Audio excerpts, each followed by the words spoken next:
Bendito el Eterno, el uno y lo único, que no hay nada excepto Él. Bendito sea su santo nombre y shalom a todos. Espero que sea una semana de paz y prosperidad, una semana de bendición para todos ustedes, también una semana de bendición, de protección y salvación para nuestro pueblo Israel. Bendito el Eterno que ha permitido el progreso que hemos tenido y esperemos que la paz sea restablecida prontamente, que no se sigan perdiendo vidas en este conflicto. Bezrat Hashem. Nuestra compañera de viaje en esta semana es la Parashá Vayishlach y me gustaría recapitular brevemente, ya que no pudimos hacer otros comentarios sobre la Parashá anterior, siendo una Parashá muy importante, la Parashá Vayetze. Dijimos que es una Parashá que empieza con la partida de Jacob y dijimos que esto simboliza, dado el énfasis que hace la Torá en ese momento de su partida, simboliza esos vacíos que a veces tenemos en la vida por la partida de una persona, sea una partida temporal o definitiva de este mundo. También por el vacío que ocurre en nuestras vidas por a veces decisiones que tenemos que tomar de irnos a algún lado, etcétera. Y dijimos que siempre se crea un vacío, hay una situación emocional ahí conflictiva debido a los cambios de la energía espiritual. Se genera este vacío, pero dijimos que hay que mirar siempre al horizonte, del lado de allá de ese vacío, porque al final todo esto es desde nuestro punto de vista limitado, ¿no? Pero siempre va a haber algo más allá de ese aparente vacío y tenemos que hacer un puente espiritual sobre ese aparente vacío y no dejarnos afectar. Eso nos va a dar la fuerza para continuar a la siguiente etapa.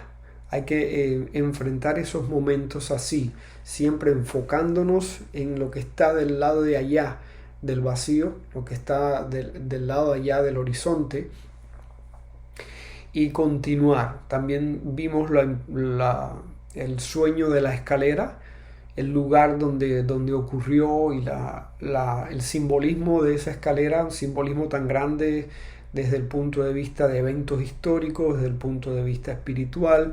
Dijimos que esa escalera también puede significar, apropiándonos de ese texto para nuestra vida cotidiana, es la estructura. Esa escalera es la estructura de nuestra conexión con el Eterno, cómo podemos fortalecerla, fortalecer esa estructura, solidificar esos escalones con buenas acciones, con tefilá, con buenos pensamientos, con palabras correctas, positivas, que sean canales de buena energía. Todo eso fortalece esa conexión que tenemos con el Eterno. Y vimos también a Jacob creando su familia, y no solamente creando su familia, sino sentando las bases de lo que sería el pueblo elegido por el Eterno, el primogénito del Eterno entre las naciones. Y en ese punto tenemos que distinguir que a partir de aquí el tratamiento sobre los descendientes de Jacob es diferente. Nuestros patriarcas, nuestros padres, representan aspectos generales. Todos tenemos algo de nuestros padres, porque nuestros padres son personalidades que representan una generalidad espiritual. Si bien se distinguen por algún aspecto de la estructura espiritual llamada el árbol de la vida, pero ellos son como unas personalidades que generalizan, y cada uno de nosotros tenemos algo de ellos tres, o algo de ellos tres está en todas partes, está en toda la humanidad, especialmente en nuestro pueblo. Sin embargo, a partir de los hijos de Jacob ya hay una individualidad. Ya no es un aspecto general que engloba a todo nuestro pueblo y a toda la humanidad, sino que ya hay como diferentes caminos. O sea que independientemente de esos aspectos comunes para todos, ahora hay servicios individuales, caminos individuales, es decir, formas de servir al Eterno, formas de vivir sus mandamientos con aspectos individualizados que están representados por estos hijos de Jacob, que al final son las 12 tribus del pueblo de Israel. Son diferentes maneras de servir al Eterno. En conjunto vamos a hacer algo, o sea, regresamos a la generalidad de los padres, pero al mismo tiempo ya cada uno tiene una característica individual, hay una espiritualidad más definida, que son estos 12 caminos que representan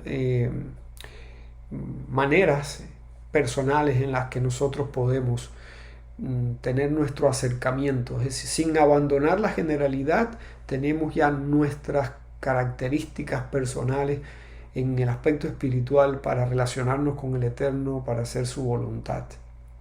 Es decir, que lo general y lo individual no son contradictorios, sino que nosotros tomamos de lo general y en algún punto lo personalizamos.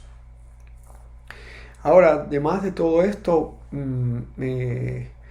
esta parashá nos mostró a Jacob lidiando con Labán.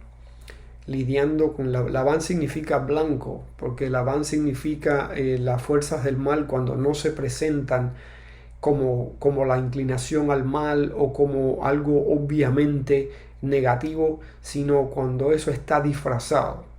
Es decir, cuando el mal no se presenta con el aspecto obvio de algo malo, sino con el aspecto de algo bueno. Y por eso esa fuerza se llama Labán, blanco, porque tiene un disfraz. Y vemos a Jacob lidiando con ese aspecto porque él personalmente tenía que lidiar con ese aspecto, porque él es Jacob, el que sujeta el calcañal. Él obró de una manera engañosa, aunque dijimos que esto tiene otras lecturas. Obró el agenciarse las bendiciones de Isaac, y entonces tenía ahora que reparar de alguna manera eso, lidiando con esta fuerza del engaño, esta fuerza del disfraz, para materializar esa bendición. Fíjense cómo todas las cosas tienen que pasar por un proceso de rectificación. Y es interesantísimo cómo en esa porción vemos cómo las fuerzas espirituales se mueven en un sentido y otro. Todo este proceso de Jacob obteniendo esposa y posteriormente obteniendo su riqueza, como esos salarios de las ovejas y las cabras manchadas, listadas, etcétera, todo eso, y las varas que él pone y pela, es la manera en que obra esta estructura espiritual, que no estamos conscientes de ello y no lo entendemos profundamente, a menos que tengamos un estado de conciencia muy avanzado y nuestra conexión sea muy fuerte, muy amplia, que en la mayoría de los casos no es así. Pero lo que estamos viendo aquí es cómo operan esas fuerzas espirituales en el mundo. Y hay personas que tienen la capacidad de poder incluso modular esas fuerzas espirituales. Ahora, esta porción que nos acompaña en esta semana es el regreso de todo. Jacob regresa de haber pasado por ese proceso, y lo primero que hace es enviar un mensaje a su hermano, enviar fuerzas espirituales. Se dice que envió Malachim, envió fuerzas espirituales, sea en personas como tal, o sea en verdad Malachim, o el caso es que él envió. Siendo los emisarios personas o ángeles, él envió fuerzas espirituales hacia su hermano. Envió con ello un mensaje. Le mandó a decir, he venido de lidiar con todo esto. Y eso tiene también varias lecturas. Eso podemos entenderlo como que le está diciendo a su hermano, estoy capacitado para lidiar contigo. He lidiado con Labán y he prevalecido. Heme aquí estoy.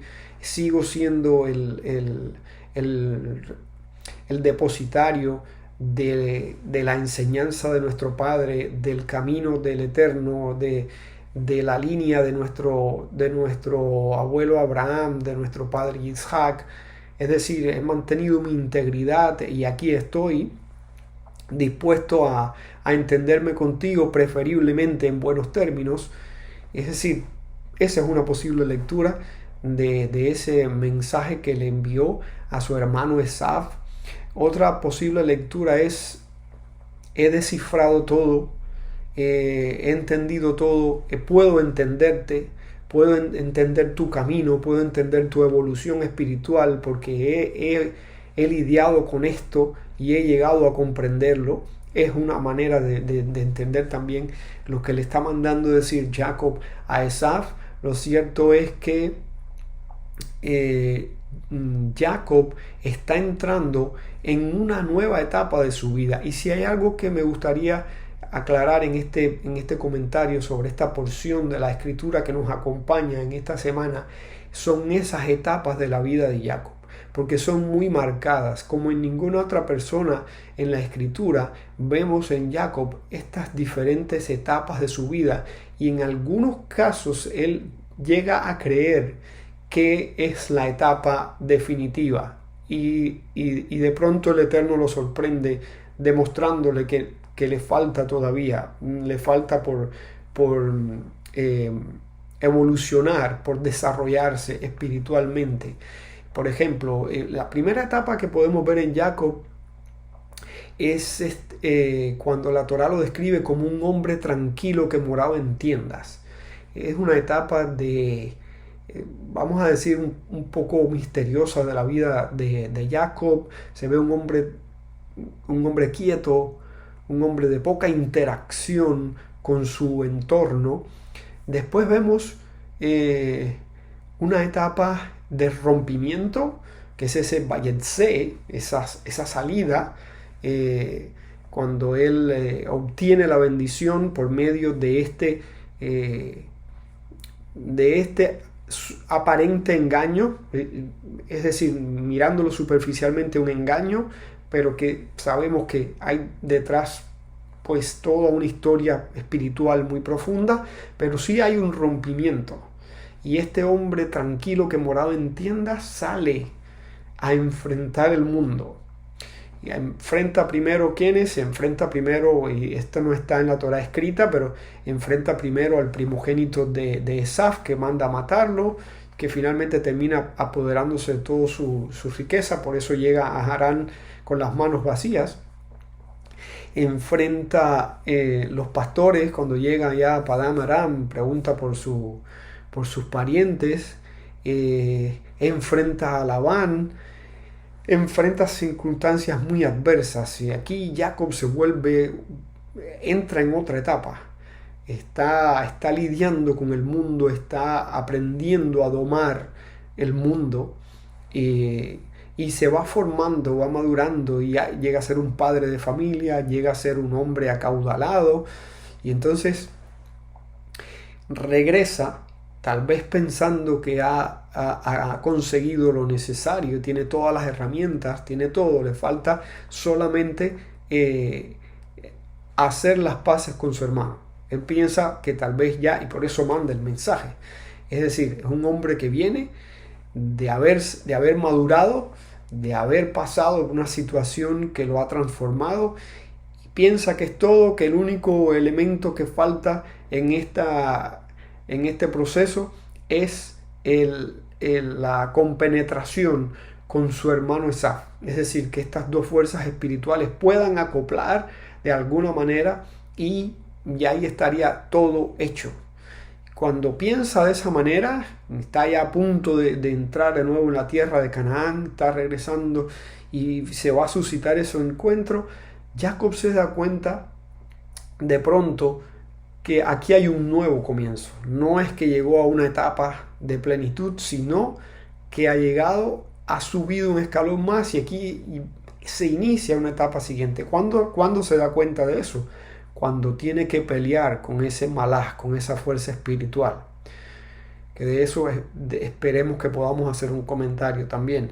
Cuando llega ese momento, aquí hay una nueva transformación en la vida de Jacob. Comienza una siguiente etapa. Después de esa etapa, Jacob se asienta en Canaán y ahí vive también diferentes situaciones. Y hay un momento en que Jacob, cuando se asienta allí, también piensa que ya pasó todo, ya estableció la relación con su hermano nuevamente, y aquí empieza una siguiente etapa. Problemas con los hijos, la etapa en que Joseph es llevado a Egipto y vendido, y viene una etapa de dolor. Es decir, después de haber llegado a todo eso, haber subido todos esos escalones, viene una etapa inesperada, esa etapa de haber sido desprendido de su hijo predilecto, un sufrimiento extraordinario del que no pudo ser consolado, porque además tenía en alguna parte de su conciencia la llama viva de que eso no era verdad, pero un sufrimiento extraordinario que termina cuando se reencuentra con su hijo, y nuevamente Jacob espera que ahí va a terminar todo, incluso tal vez hasta su vida, porque ya volvió a encontrar a Joseph, ya lo dio todo por hecho. ¿Y qué pasa? Que ahí empieza, yo diría, la última y mejor etapa de la vida de Jacob, cuando cría a sus nietos en la tierra de Gosén, en una tierra de privilegio, donde ve la mano del Eterno prosperando su familia. Y entonces, y ahí sí llega digamos, el recoger los frutos, esa etapa de disfrutar de todo este proceso de la vida de Jacob. Vemos todas esas etapas, y en algunas de ellas como él pensó que ya ahí podría descansar. Y la enseñanza que tiene esto para nosotros es que en la vida vamos a ver muchas etapas de cambio, pero nunca demos nada por hecho, ni nunca pensemos que todo terminó, sea porque estemos decepcionados o porque demos las cosas por perdidas en un momento dado, o por todo lo contrario, porque pensemos que hemos alcanzado ya un nivel en el que podemos sentarnos a mirar en la obra de nuestras manos. En ninguno de los dos casos nunca demos nada por terminado ni nada por hecho. Siempre debemos dejar la puerta abierta para que sea el Eterno quien decida qué es lo que viene a continuación, cuál es la próxima página. Porque así no te vas a sentir defraudado, así no va a ser impactante ningún cambio que venga a tu vida. Haz tu parte, hagamos nuestro esfuerzo, demos lo mejor de nosotros en cada momento de nuestra vida, pero lo demás pongámoslo en manos del Eterno. Y esperemos confiadamente que siempre va a ser para bien. Vamos a depositar nuestra confianza en lo que Él tiene deparado para nosotros, no en lo que creemos que alcanzamos o en lo que nos parece que ya es o una solución definitiva o un punto definitivo en nuestra vida, porque podemos frustrarnos con eso. Vamos a confiar siempre en el Eterno y esperar que sea Él quien nos guíe, quien nos lleve de la mano, porque no puede haber mejor guía en nuestra vida, no puede haber una mejor condición para estar tanto en momentos buenos como en momentos malos, estar en paz, sentir esa paz profunda de su presencia en nuestra existencia. Un abrazo a todos, muchas bendiciones para este día y para esta semana. Bendito sea el nombre del Eterno. Shalom.